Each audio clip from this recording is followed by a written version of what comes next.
Facultad de Derecho, doctor Mario Villegas, gracias por visitarnos. Gracias, Raúl, por la invitación. Siempre un gusto verte, saludarte y compartir diálogos muy interesantes. Claro, y la primera primicia es que se pasó a Boca, me dijeron. No. Puedo pasarme a cualquier cosa menos a Boca. Puedo cambiar hasta de profesión y de sangre. Me cambian el factor RH positivo por otro, pero eso no va a pasar. Eso es lo único que siempre... Menos ahora que andamos bien y que jugamos Copa Libertadores, no como otros equipos que juegan otras copas. Otra cuestiones. Pero lo invitamos, doctor, gracias nuevamente por su visita y lo hablábamos en privado todo este tiempo. Algo que se está discutiendo mucho, que es muy doloroso, que es la discusión y hasta, digamos, volver en el tiempo, que se esté discutiendo en la educación pública a nivel superior, es complicado. Lo hablábamos con el rector esta mañana, por ejemplo. Sí, claro. Nosotros tenemos como país, digo, ¿no? Nos hemos construido alrededor de la idea de la educación pública. Este país, vos venías desde hace 150 o 200 años, la gente que emigraba desde sus lugares de origen y veían la América como la posibilidad de crecimiento, desarrollo propio, familiar, de sus hijos, de sus nietos, venían o a Estados Unidos o a Argentina, y lo que era la clave identitaria de este país era la educación. Y por eso nuestros próceres antiguos del siglo XIX y gran parte del siglo XX lo que pensaron era cómo desarrollar la educación como eje vertebral de la identidad nacional. La educación pública, ningún país de América Latina o de América en general tuvo la educación pública como su principal bandera. Creo que Argentina tiene que recuperar la memoria y el orgullo de pensar a la educación como no solo el factor de la movilidad social ascendente de la sociedad, ¿no? Donde, yo no soy tan grande, pero mis padres, cuando yo terminé la secundaria y había que estudiar en la universidad, porque decía, es lo único que nosotros te podemos garantizar, que vos después el día de mañana puedas estar mejor que nosotros. Exactamente. La educación es lo que te permitía... El título te abre puertas. El título te abre puertas, te permite que vos estés mejor que nosotros. Entonces, la educación era el eje por el cual yo iba a ser mejor o iba a estar mejor en lo que ellos pudieron estar. Y esa idea la tenemos que recuperar esa identidad, ese orgullo de que la educación sea, y el trabajo, por supuesto, sea la manera en cómo podemos recuperar una Argentina que necesita con urgencia cambio y transformaciones inmediatas, y por eso ponemos siempre por delante el valor de lo educativo. La educación nos hace libres, la educación nos deja crecer, la educación permite el progreso, permite que creen en las mentes creativas que van a hacer el cambio y las transformaciones que necesita la sociedad. Eso hace la educación en todos los aspectos, y además nos vuelve profundamente humanos. La educación nos vuelve autónomos, nos hace entender que somos personas con libertad, con igualdad, con dignidad. La educación es extraordinario y es fundamental, y es la carta de presentación de este país.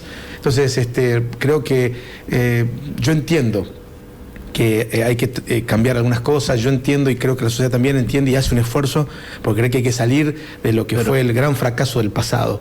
Pero también entiendo que hay que construir una sociedad y no solo un mercado.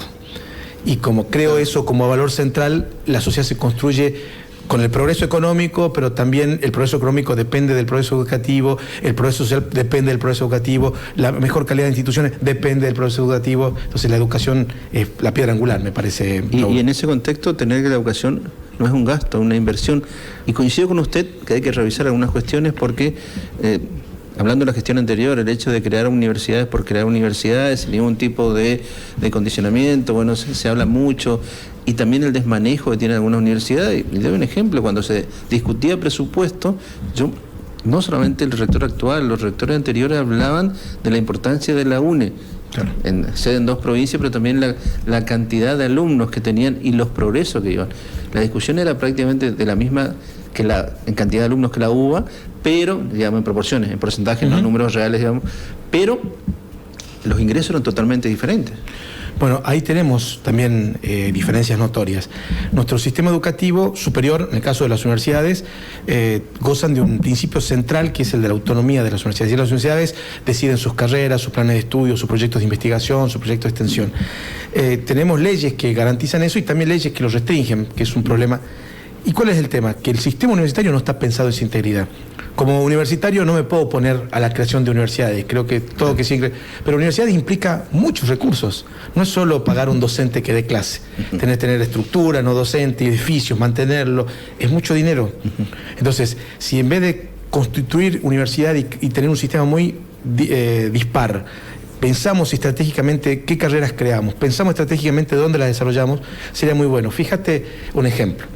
En la provincia de Buenos Aires hay universidades públicas que con diferencia de 15 kilómetros dictan la carrera de Derecho, 2 universidades nacionales, 2 universidades públicas, de 2 facultades, una de Ciencias Sociales de Avellaneda y el otro de Derecho de las Lomas, que tienen diferencia de 20 kilómetros. Es decir, como que yo me vaya de aquí hasta Santa Ana o hasta Resistencia y tenga cruzando el puente una misma facultad con docentes.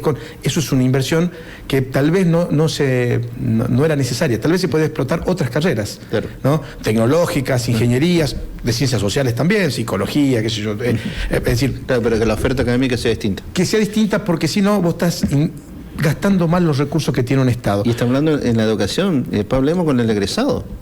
Bueno, eso también es un punto importante. Porque el mercado laboral, en 20 kilómetros, vamos a mandar, digamos, emergen hacia el mercado profesionales con el mismo título. Que compiten por espacio en el mercado laboral, que a veces no existe un mercado tan fuerte que permita contener a todos los graduados y graduadas. Y ahí tenemos un punto. Mira, abogacía, que es una carrera justamente de la que me toca a mí conducir como decano, es la carrera con mayor cantidad de graduados y graduadas de la Argentina. En los últimos 10 años tuvo casi 150.000 graduados y graduadas, de las cuales la UNE está en el tercer lugar. Está primero la Universidad de Buenos Aires, segundo una universidad empresarial de Córdoba y tercero la Universidad Nacional del Nordeste, nuestra facultad, con la cantidad de graduadas y graduados. Si nosotros representamos el 6% de los graduados nacionales de una carrera que existe en 30 universidades públicas y en 45 universidades privadas. Si estamos hablando que de 75 facultades de Derecho del país somos la tercera en cantidad de graduados y graduados. Claro, porque tenemos una cobertura regional de 4 provincias. Y con el prestigio que significa. Totalmente, y con la responsabilidad que tenemos. Porque una cosa es decirlo, pero cuando convocan, y es bueno verlo, cuando hay convocatoria pública, mencionan egresados de la UNE. Y eso es un prestigio que lo sostuvieron en el tiempo, no se hace un día para otro. Totalmente, es una facultad de 70 años de presencia regional, con una solidez en su planta académica, un orden institucional que lo mantenemos, que es en realidad un reflejo de la UNE.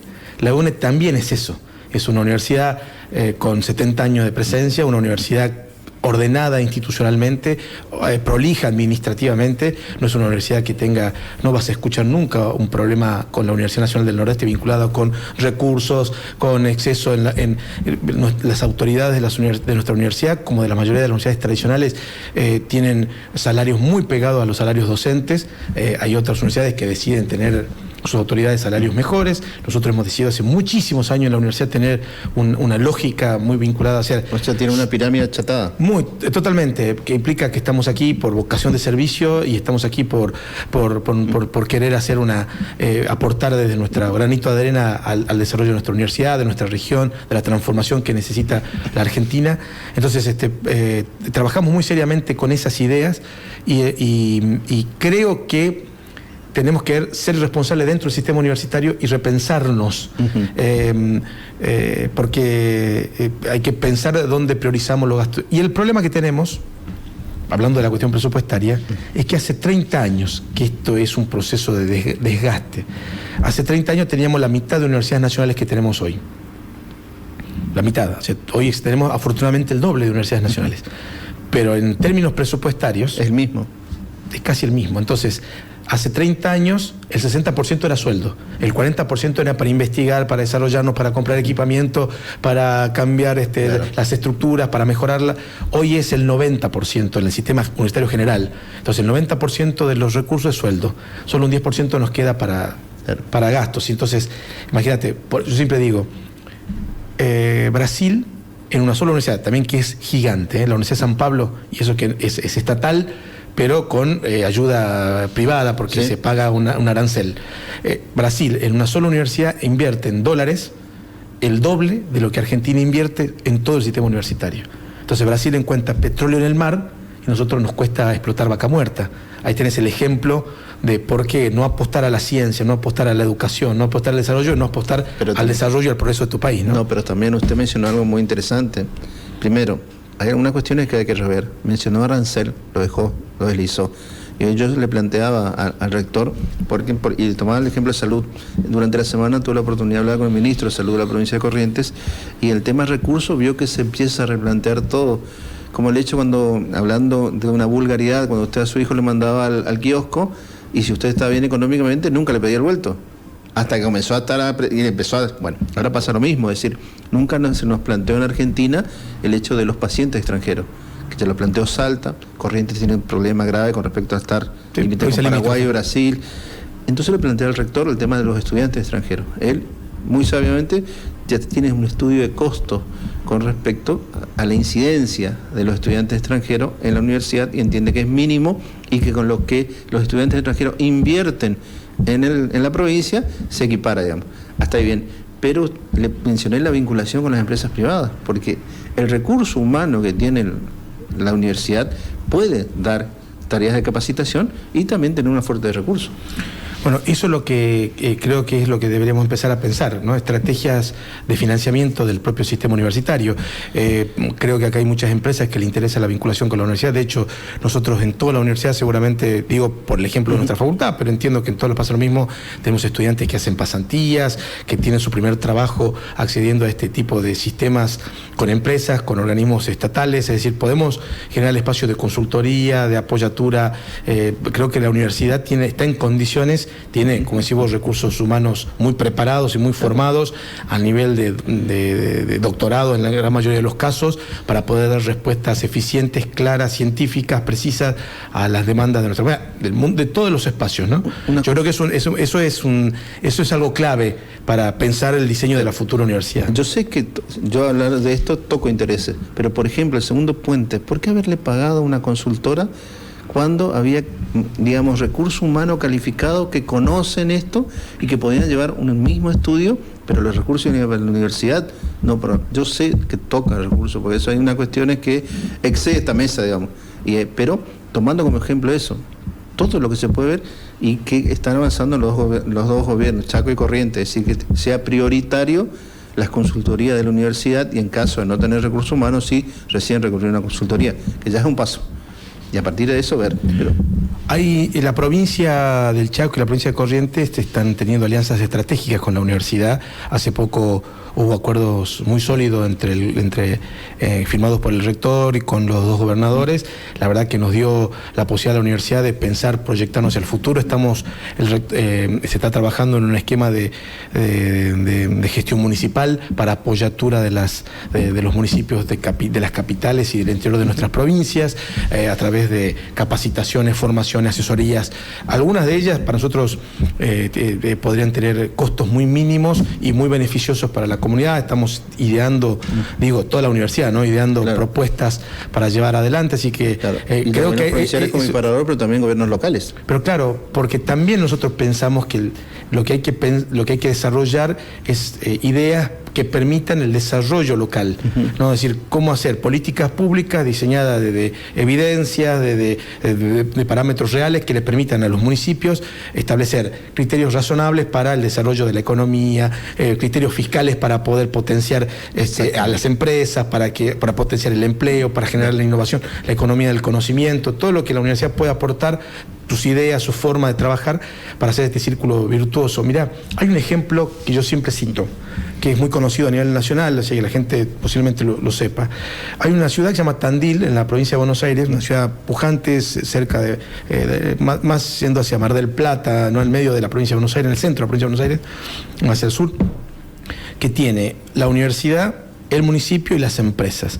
Han generado un círculo virtuoso mediante el cual la explotación agropecuaria, la explotación de chacinado, la explotación de turístico, todo ha sido diagramado entre la universidad, el municipio y las empresas. Entonces, la universidad aporta conocimientos, las empresas ponen recursos ahí, tienen exenciones impositivas, generan recursos, generan valor agregado a la actividad, eso le da más recursos al municipio. Entonces todo es un círculo virtuoso que hace 20 años funciona inteligentemente. Claro.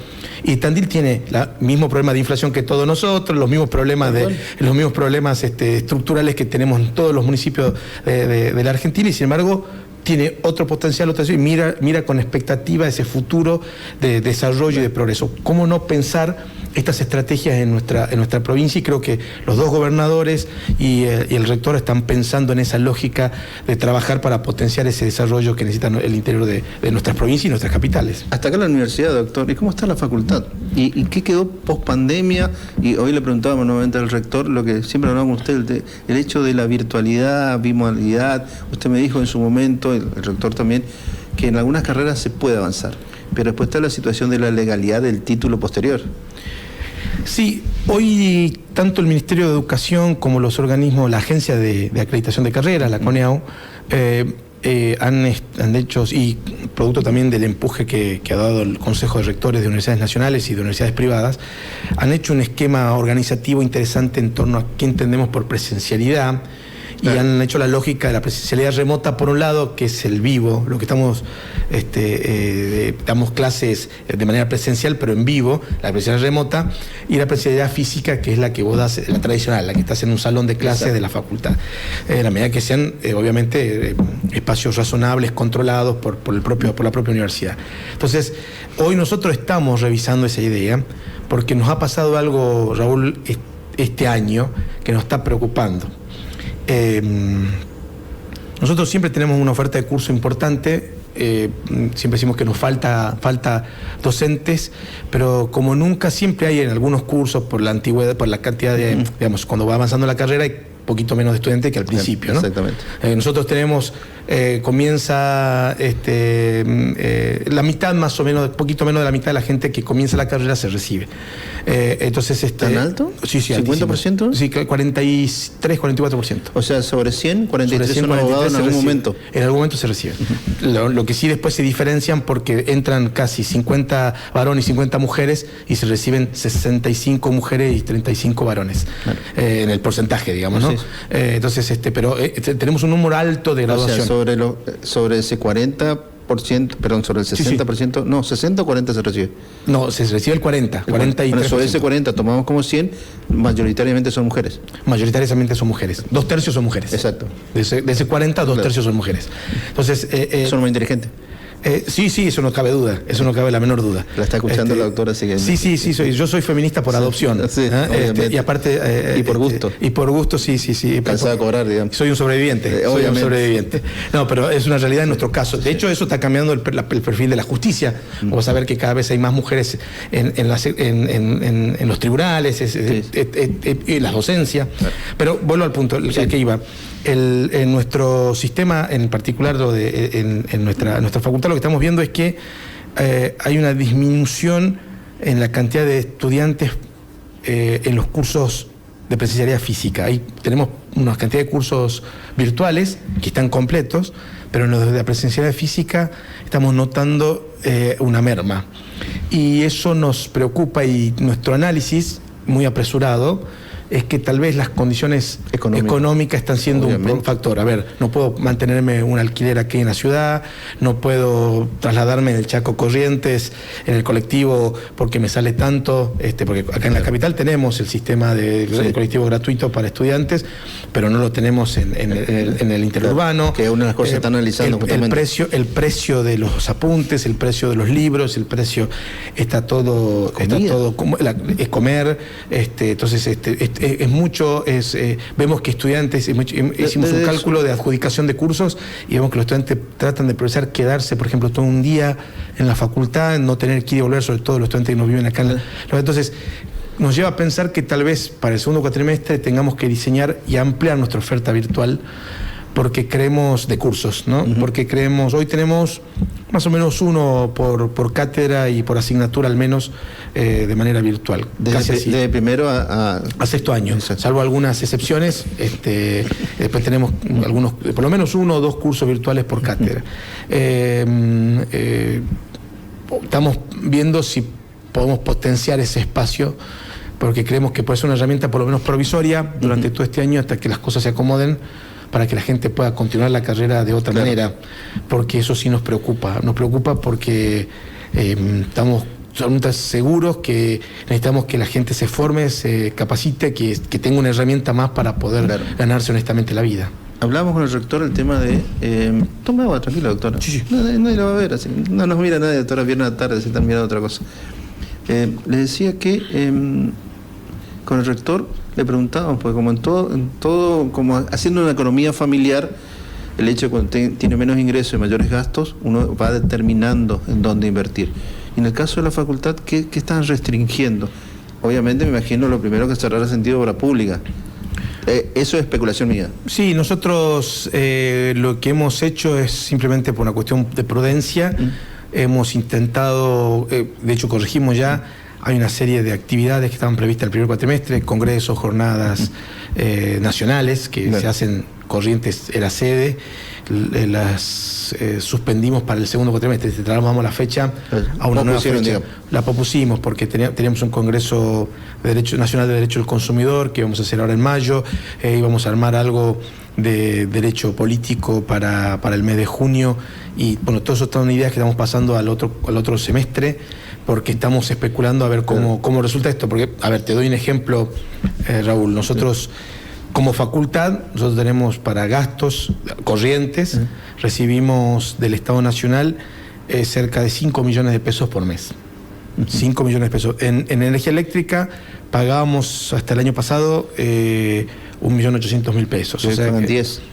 Y hoy todavía no ha llegado la boleta, pero estimamos que vamos a andar, no sé, porque el primer comentario que hubo es que iba a existir un incremento importante, y nosotros calculamos 3 veces. O sea que casi el monto que recibimos el Estado Nacional era solo para pagar la luz. Después yo sé que la ADPEC hizo algunos arreglos y racionalizó un poco la posibilidad de la baja de esos subsidios, pero es importante. Además, a nivel nacional, no fue la ADPEC, sino a nivel nacional también, las instituciones educativas en general, entre eso las universidades y las instituciones sanitarias, tenían un saldo positivo, mejor dicho, una consideración particular, y tenían un descuento en la tarifa, ¿no? Eso a nivel nacional, el gobierno nacional lo eliminó también. Entonces, todo eso... Entendía que era subsidio, así que lo eliminó. Claro, tenía que era subsidio y lo eliminó para instituciones sanitarias y educativas. Entonces, eso es la universidad. O sea que teníamos preocupación. ¿Cómo vamos a funcionar? Nosotros, por suerte, tenemos algunos posgrados que nos permiten cubrir costos. De hecho, así funcionamos en los últimos 20 años. Sí, la universidad, nuestra facultad, no digo la universidad, nuestra facultad, con lo que recibe de presupuesto nacional, no le alcanzará para pagar la luz, el agua, algunos servicios más, pero si tengo que comprar resmas, tengo que comprar lapiceras, si tengo que comprar elementos de limpieza, etcétera, cambiar los sanitarios, eso nosotros ya nos cuesta mucho. Lo que sí, hicimos algunos avances, por ejemplo en el campus, que es nuestro espacio mayor, al instalar hace ya un tiempo secamanos eléctricos, sensores para las canillas, ahorramos casi gastamos el 40% de lo que gastamos antes en materia de agua, lo cual eso fue un gran logro en este último tiempo. O sea, bajamos ya el año pasado el 40% de consumo de agua. Se dispara tarifa de luz, se dispara tarifa de agua. Y entonces nosotros ya el año pasado bajamos el 40% del consumo de agua, solamente aplicando estos sensores en los sanitarios y en los lavamanos. Y con el uso de los secamanos eliminamos el uso del papel, de las toallitas de papel para secarse, entonces también es un gasto menos, contribuimos con la ecología, con el ambiente, entonces tratamos de hacer una facultad que tenga ese compromiso, ¿no? con el ambiente, y aparte aprovechamos y reducimos un poco esos costos. Pero hay cosas que no podemos pagar. ¿Sí? A ver, no puedo bajar el consumo de productos de limpieza, porque tenemos que garantizar la salubridad de nuestros espacios, no podemos dejar de comprar papeles para los baños, papeles higiénicos, no podemos dejar de pagar la luz, el agua, internet. En nuestra zona hace mucho calor, ahora ya por suerte parece que empieza a minorar, pero necesitamos tener aire acondicionado, tener en condiciones eso, para que la gente pueda estar con cierta comodidad. Pero un 50 grados con un claserador a la tarde. Claro, como le pasa al sur cuando viene el invierno, necesitan tener calefacción. Que ellos sí tienen, por ejemplo. Que la tienen. No, y contemplan la tarifa, digamos. Y que contemplan una tarifa más razonable. Claro, que en nuestro caso... electrodependientes no nos consideran. Y somos generadores de energía, digamos, y tampoco nos... Además, son algunas cuestiones que se va a discutir. Que tenemos que pensarlo, ¿no? Como sociedad. ¿Y qué va a hacer la vida de Mario Villegas segundo semestre? Porque... Yo sigo, mira, todavía sigo trabajando. Sí. me queda todavía un tiempito más en la facultad. ¿Cuándo son Nosotros tenemos, ahora solamente renueva, creo que la Facultad de Artes, que tiene un desfase. Sí, sí, tienen que elegirnos. Gana 7 de mayo. Y después nosotros, el resto tenemos hasta el 2026. Tenemos un tiempo más. Ahí ya veré qué responsabilidades me tocan y si no, a volver a trabajar al estudio, ¿no? Espero ya con una integrante más de ese estudio. Claro, sí. Ella es mejor que yo, le dije, claro, las mujeres son mejores. Tengo una hija que, igual que mi hijo, son mi principal orgullo. Claro. Así que, y por supuesto riverplatense, como toda gente de bien, querido Raúl. Lo habrá adoctrinado. Viste, la universidad es adoctrinamiento. Siempre conté esto, pero le cuento a usted. Mi hijo, el menor, una vez tenía 3 años. Y viene y me dice, o sea, en su media lengua se expresaba más o menos, quería ser de River. No, ni imagina el dolor que me produjo. Claro. Entonces, el hermano mayor, obviamente no, entonces le adoctrinamos, no voy a contar al aire cómo lo adoctrinamos, el chiquito quedó. Después me pasó con el mayor, en esa famosa década, claro, antes de la llegada de Bianchi, que Boca no ganaba nada, y no gastaba. Entonces mi hijo un día viene llorando así, me dice, por favor papá, déjame cambiarme a cualquier equipo que no sea Boca. Le digo, te pido un año, si no ganamos nada, el año 2000, cambiate, cualquier equipo, Racing, Independiente, menos River, pero cualquiera. Bueno, está bien, hicimos ese trato. Y llegó Bianchi. Y con todo lo que significó Bianchi, claro. Entonces, de ahí, ahora el gordo es más fanático que yo. ¿No? Le va a ver a Boca cada vez que puede, estuvo en la despedida de Riquelme, todo, pero son algunas cosas. Hijos, que son nuestro principal orgullo, bueno. Hasta que aparezcan los nietos. Y ahí, chao, sí, yo lo único que les pido a ellos es nietitos de River, lo demás que hagan lo que quieran, que lo eduquen como quieran. Solamente el único requisito que les voy a pedir siempre es que sean River platense. Pero porque, bueno, tu hijo tuvo esa experiencia, el mío pasó toda una primaria de la más extraordinaria que pueda pasar, claro, cualquier criatura. Claro. Bueno, a mí me pasó cuando yo era chiquito, en la década del 70, claro, los famosos partidos históricos, sobre todo de Copas Libertadores, bueno, era imposible no ser Boca. Pero yo creo que es una experiencia que pasa. Doctor, como siempre, muchísimas gracias. Y hace rato no nos veíamos, así que gracias por visitarnos. Por favor, gracias Raúl por la invitación. Siempre es un gran gusto estar contigo. Claro, los temas son un poco complejos, pero gracias por visitarnos. Por favor, muchas gracias a vos. Hasta acá el doctor Mario Villegas, decano de la Facultad de Derecho de la Universidad Nacional del Nordeste. Música, tanda y volvemos.